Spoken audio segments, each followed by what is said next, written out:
want you to write that down. Where am I coming from? And this is the most important question that you need to ask, and you need to really have almost like a come to Jesus moment with yourself. You know, what is my current reality? Am I someone that has talked for years about doing this? Am I someone that procrastinates? Am I someone that doesn't, honor what I say I'm going to do for myself and my family? You have to be really honest about where you're coming from, because you're about to pivot and go a completely different direction. And it's not like, I could just show up at any airport I felt like. I had to let the airlines know what my intention was. The next question it asked me was, where is my destination? It would be a very poor use of my time if I showed up to the airport and I just said, well, I'm going to hop on the plane, but I'm not going to tell them where I'm going because I'm just going to hope that I land in Dallas. I'm just going to hope that maybe, I'll just hop on a plane, whatever plane they put me on, and at some point, statistically, I will probably end up in Dallas. I might have to go to Michigan first and then New York. No, that's such a big fat waste of time. I had to let them know where I was going. And so some of you in this room, you need to make that different decision today on where precisely exactly you are going. The other thing that it asks is, what's your intentional dates of travel? When are you going to travel? And this is the spot that I think most of us leave blank because we're scared. We're scared how it will look if we don't make that goal. We're scared how it will look to our families at our unit meetings, and so we don't want to commit. And I'm here to tell you that there is no airline that would let me on the plane if I just showed up on whatever day I felt like. I had to put that date down. It was really interesting. I don't know if you guys paid attention to when Tammy was introducing me, but from what I recall, and correct me if I'm wrong, I don't think that Tammy said, hey, I want you all to meet my good friend Lia Carta. She actually had to push out her national debut date 4 times. You guys, she failed 4 times at becoming a national, and she had to push out that date 4 times. She never said that. I'm not known for that, and I will never be known for that. And so I think so many of us get so caught up in the date when, y'all, the date doesn't matter. The destination is what matters. It doesn't matter where you're at. It matters where you finish. And I'm here to tell you that Tammy could stand up in front of you just as I could and tell you example after example where we had to push our date out. It's just a reality. It doesn't happen always, but sometimes it does happen. But the fact of the matter is you commit to it, and eventually it will happen. So don't be scared to put down that date and do something that scares you a little bit. I think that motivates you more. So once your date is down, the other thing that it asks you is, how many are you traveling with? How many passengers are there? And for many of you, this is where you need to kind of check yourself, because everything about you finishing this goal has everything to do with what you're putting in your head and who you're allowing in your space. And you guys, I love our Mary Kay sisterhood. I do, but I also know that the higher I climbed, the faster I went, the more resistance I had. And so you've got to protect yourself, and you've got to guard your heart. And so be very selective about who your power partners are. Make sure that their work ethic, their belief systems align with how you operate. You have to have that in your life. Same thing with people that are in your circle of influence. For those of you that are younger in the room, I became a Cadillac sales director when I was 21 years old. And I want you to know that I think that, unfortunately, that age group is so easily influenced by peers.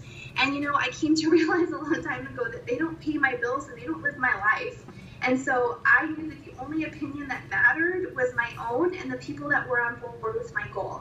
And so don't let someone else make a decision for you because they're intimidated by it. That could be the worst possible thing that you could ever do for your business.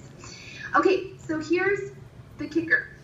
Okay, so I had to click a button that said one way. And I will never forget to this day the moment that I clicked that button, because it was like probably the most terrifying moment of my life. Because I was basically saying, I have no intention of coming back to California. I mean, of course I'll visit, but I have no intention. I'm going on this one-way ticket because I'm uprooting my family, everything that I know. Yes, it's incredibly scary, but I'm doing this for our future because I know it's the best thing for my family. And I clicked that one-way ticket. That one-way ticket said, I have no intention of going back.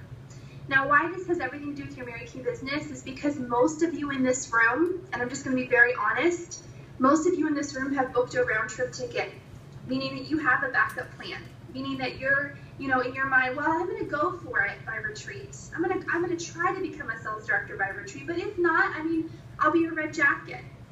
Sales directors in the room, it reminds me a lot of when people people tell you to have a floor and a ceiling goal. And I was always a huge fan of this.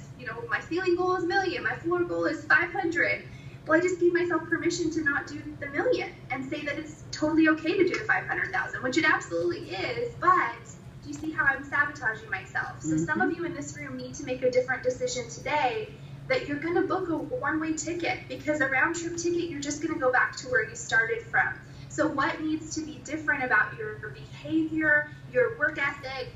The great thing about your national area is that your national is absolutely brilliant. I mean, she wants me to train, but my whole area is running with her 4-hour plan. And so you have the tools that you need. The different decision that you need to make is just to actually do it.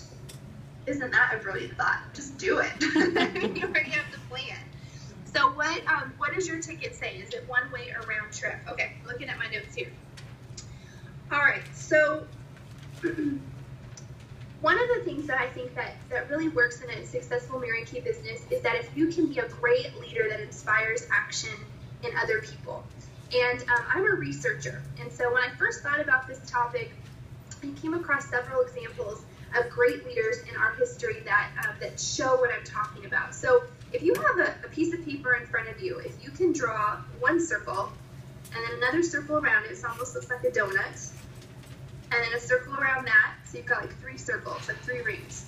And in the middle circle, I want you to write Y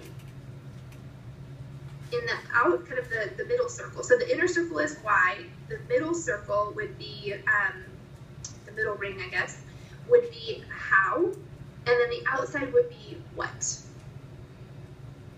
So you've got why, how, what. So what I found is that most people, when they're working their Mary Kay business, they work from the outside in, meaning, they work the 4-hour plan.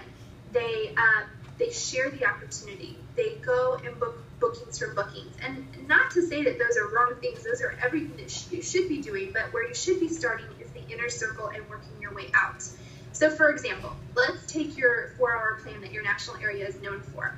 Okay, it's one thing for Tammy to put it in front of you and say, okay, Sarah, this plan, if you follow it, this plan will get you into DIQ.